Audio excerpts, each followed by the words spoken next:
हाजी खान साहब वो संभल का उदाहरण दे रहे हैं। और देखिए प्रमोद कृष्ण जी उसी हिस्से से आते हैं, वहां पर कल्किधाम का बहुत बड़ा निर्माण हो रहा है।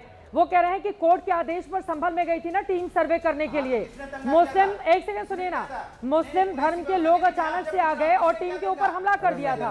वो कह रहे हैं करने ही नहीं देते, चित भी मेरी पर भी। बोलने दीजिए हाजी खान जी को। अनुराग जी, अनुराग जी, हाजी खान जी की बारी। हाजी खान साहब आप इनको चुप कराकर बोलिए। हाजी खान साहब। चित्रा जी, बात यह है कि ये बैठकर जो देश के हिंदू और मुसलमानों के बीच में नफरत फैला रहे हैं, मैं इनसे ये पूछना चाहता हूँ कि संविधान बड़ा है देश का या ये लोग बड़े हैं? ये हिंदुस्तान के संविधान ने बिल पास किया कि 1947 से पहले के जितने भी मंदिर मस्जिद हैं वो एज इट इज रहेंगे। हम उसमें इनसे बड़े विद्वान अटल बिहारी वाजपेयी बैठते थे जब बिल पास हुआ था, अडवाणी जी थे, सुषमा स्वराज जी थी। देश के लोगों ने तय किया, देश के संविधान बना। हम ये कहते हैं कि अगर कोई मंदिर पहले किसी मुसलमान ने तोड़ा और वो गलत किया, लेकिन आज हम पहले राजा हुआ करते थे, उसके घर से कानून चलता था। आज संविधान है और संविधान के एतबार से देश चलेगा। ये संविधान के एतबार से देश नहीं, ये संविधान को कुचलने की कोशिश कर रहे हैं। वापस चाहिए, हम इससे नहीं मानेंगे। और वो अभी संगीत रागी जी कह रहे प्लेसेस ऑफ वर्शिप एक्ट जो था वो कांग्रेस की साजिश थी। ये देखिए ना, संगीत रागी न सुप्रीम कोर्ट का मानेंगे, न देश के संविधान को मानेंगे, न कानून को मानेंगे। और ये इनके लिए है कि तुम्हारी हुक्मरानी कुछ दिनों की और महिमा है, तभी तो नाजियों की साजिशें अपना रहे हो तुम। मगर वो वक्त आएगा कि तुमसे कौन पूछेगी ये कैसी कत्लगाहों की तरफ ले जा रहे हैं। देश का दुनिया देख रही है, मुगलों ने क्या किया उसका किसी ने नहीं देखा। लेकिन तुम जो कर रहे हो, भारतीय जनता पार्टी की सरकार फेल है उत्तर प्रदेश में, पुलिस फेल है, एडमिनिस्ट्रेशन फेल है, एलआईओ फेल है, लोगों के खिलाफ कार्रवाई तमाशीन की तरह पुलिस खड़ी हुई है। ये देश देख रहा है, दुनिया देख रही है। हम ये कह रहे हैं हमारा मुल्क खूबसूरत मुल्क है, इस मुल्क को तबाह होने से बचाने के लिए सरकार को देश के लोगों के खिलाफ, इनके खिलाफ जो मुजरिम है कार्रवाई करना चाहिए। जो विवादित जगह है वहां पर जाकर आप नमाज नहीं पढ़ सकते, विवादित स्थल पर तो इस्लाम ही इजाजत नहीं देता है ना।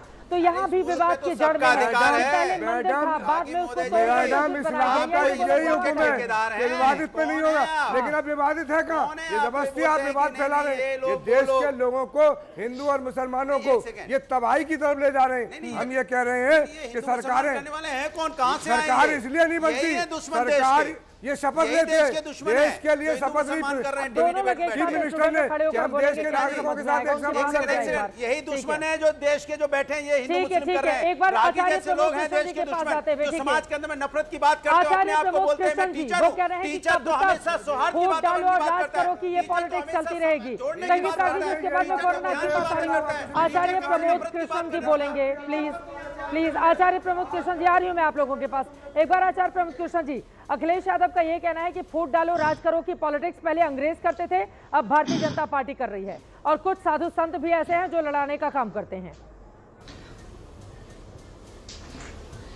देखिए चित्रा जी, इस बहस में तीन बातें बड़ी अहम हैं। एक है समाजवादी पार्टी, दूसरा संजय निषाद, तीसरा संभल सा।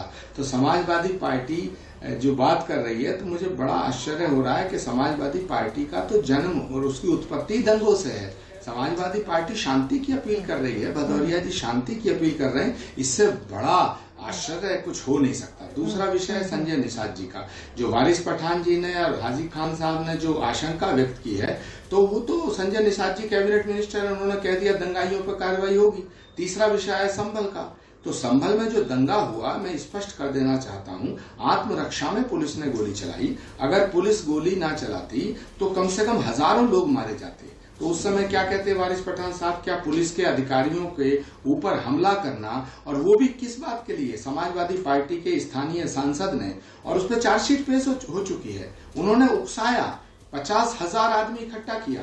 क्यों किया भाई? क्या जामा मस्जिद को तोड़ने का आदेश दिया था कोर्ट ने? बिल्कुल नहीं, सिर्फ सर्वे के लिए टीम भेजी थी।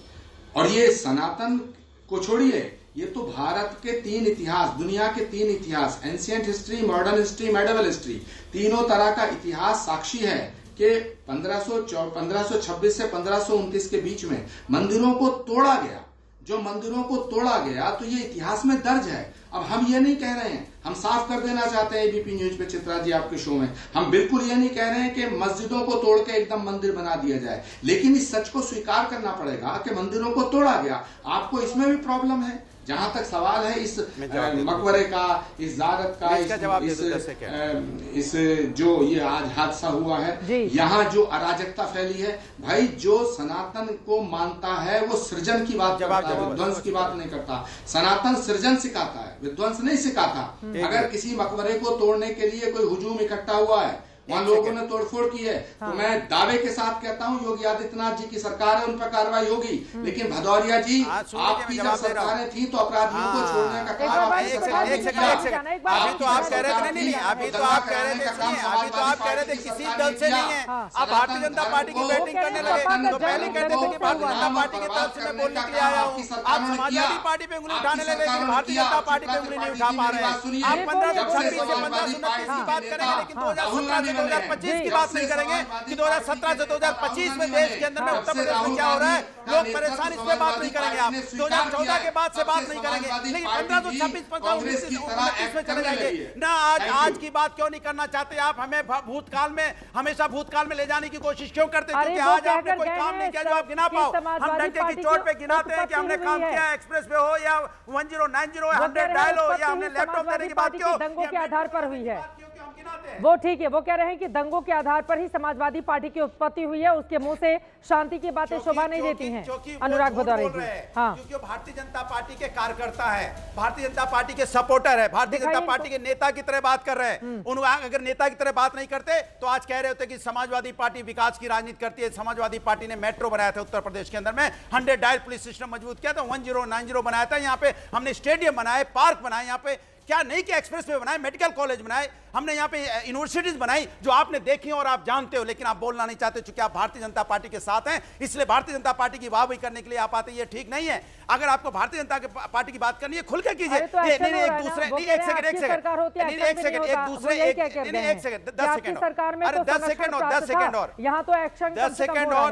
और दूसरे एक अपने आप को बता रहे हैं कि हम यूनिवर्सिटी में प्रोफेसर है। मैंने तो जिंदगी पहली बार चित्रा जी सुना, आपने भी सुना होगा कि कोई प्रोफेसर नफरत की बात सिखाता है, बच्चों में नफरत की बात करता है, बच्चों में एक दूसरे के अंदर में हिंदू मुस्लिम सिख ईसाई की बात कर रहा है, कोई समाज को तोड़ने की बात कर रहा है। अरे कौन गुरु ऐसा सिखाता? भाई पहला गुरु ऐसा है।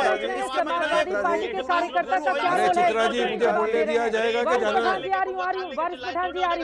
ठीक है, वो सपा के कार्यकर्ता का क्या रोल है? चित्रा जी, अच्छा ये काय हल्ला मचा रहे हैं, इनको यही नहीं पता है कि वहाँ डीएम कौन है, बीच में हल्ला मचा। अच्छा डीएम कौन है वहाँ पे? पहले जान तो लो अच्छा किस पार्टी से हो, पहले अपने पार्टी के नाम बता दो, किस पार्टी के प्रवक्ता पहले बता दो। बोलिए संगीत रागी जी।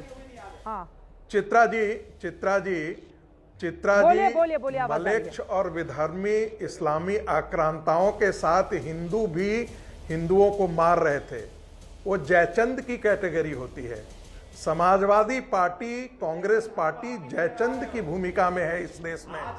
वो कहता तो अपने आप को हिंदू है, लेकिन इस देश के आंशिक इस्लामीकरण का रास्ता खोलता है। वो कहता तो अपने आप को हिंदू है, लेकिन अंसारी और अतीक अहमद के लिए जान देता है। वो हिंदुओं के नहीं है, हिंदू संतों का वो अपमान करता है। अखिलेश यादव, उसकी हिम्मत नहीं है कि किसी मुसलमान के इमाम या इसो आकर के कुछ इस प्रकार की भाषा का बोल दे। तोड़फोड़ करेंगे आप, ये तो नहीं हो सकता है ना। आप जाकर मकबरे को नुकसान पहुंचाएं, ये एक आप सिर्फ अपनी राजनीति करना चाहते हैं। आपको लोकतंत्र विश्वास है, संविधान पे विश्वास है, आपको देश का सम्मान करना जानते हो। अगर आप देश का सम्मान कर रहे होते तो सर्वोच्च न्यायालय का सम्मान कर रहे होते, संविधान का सम्मान कर रहे होते। आप मानते नहीं मानते या संविधान को मानते कि नहीं मानते? ये देश संविधान से चलेगा और लोकतंत्र के माध्यम से चलेगा। ये आपकी नफरत वाली जुबान से नहीं चलेगा। मुझे लगता है कि ठीक है, संगीत रागी जी की बात